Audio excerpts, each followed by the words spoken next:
España está por encima de la media europea en 15 puntos. ¿A qué es debido? ¿Por qué en España destinamos tanta parte del sueldo a la hipoteca, Javier? Bueno, pues al final también los sueldos en España están por debajo de los sueldos en Europa y eso se nota.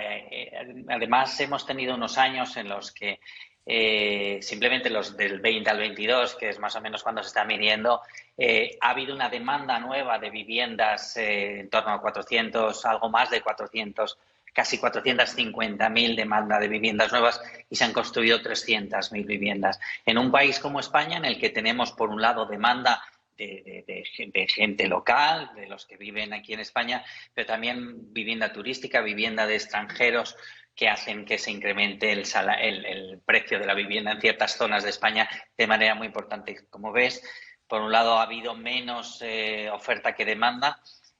Han subido mucho las materias primas y por lo tanto la construcción y el precio final de la vivienda, y mientras los salarios pues no nos han subido al mismo ritmo. Todo esto junto hace, pues como decíais bien, que las familias españolas tengamos que estar destinando una parte muy importante de nuestros ingresos solamente para el pago de la compra de la vivienda. Dices, en España tenemos sueldos más bajos que en el resto de Europa, ha subido el precio de la vivienda, no ha subido igual nuestro salario, así que, de nuevo, las clases medias y clases más bajas son las que se ven más resentidas con estos datos. Sí, como siempre. El salario medio en España es de 25.900 euros brutos, ¿eh? Eso más o menos en 14 pagas, y haciendo unas cuentas un poco así gordas, nos quedarían unos 1.450 euros netos al mes por 14 pagas.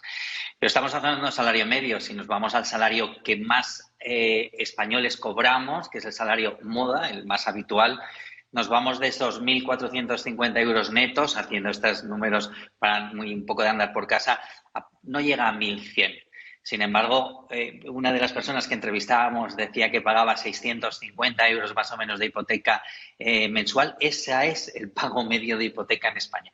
Más o menos 150.000 euros, un poquito menos, de hipoteca, y un pago de 650 euros mensuales. Como ves, estas cuentas coinciden mucho con el informe en que destinamos una parte muy importante de nuestro salario a estas hipotecas. Y es que además los 2 últimos años, y también nos lo decían las personas que entrevistabais, los 2 últimos años hemos visto que sin deber más, o sea, sin pedir una hipoteca nueva ni pedir más, simplemente este alza de Euribor, que recuerdo que hace 2 años lo teníamos a menos 0,5 y que hoy, como decía Nerea, lo tenemos ligeramente por encima de 4, hace que la factura que tenemos que pagar mensualmente se nos ha incrementado. Se nos ha incrementado en torno a 200, 300 euros, un poco en función de cada persona, pero una media de 200, algo más de 200 euros mensuales sí que se ha incrementado. Esto es un cóctel que para una familia española pues es un cóctel bastante delicado. Con esta subida de los tipos de interés que apuntabas, una solución podría ser amortizar, pero de nuevo es imposible porque los datos también nos dicen que el ahorro de los españoles este año ha caído un 14%. Así que no hay manera de salvar esta crisis inmobiliaria, este gasto inmobiliario.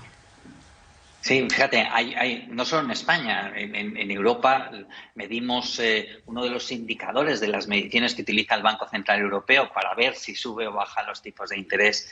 Es lo que se llaman agregados monetarios, es lo que se llama M3, que con una definición para nosotros sería la masa monetaria en manos del público, es decir, el dinero que tenemos a mano, los billetes, las monedas y los depósitos, etcétera, que podemos hacer líquidos en un plazo inferior a 2 años, es decir, aquel dinero que es más fácil de utilizar. Eso se utiliza mucho porque cuando hay mucha masa monetaria, cuando tenemos dinero gastamos más y por lo tanto suben los precios, y al contrario, cuando no hay tanto dinero de fácil acceso, pues la economía baja y los precios bajan. Bueno, en este momento es la primera vez, el mes de julio, que es la última medición que se ha hecho, es la primera vez en los últimos 13 años en toda Europa que este agregado monetario, este dinero en manos del público ha caído de manera importante. Por lo tanto, tenemos menos dinero. ¿Por qué tenemos menos dinero? Bueno, porque la inflación nos ha pasado una factura muy importante, es decir, para cualquier familia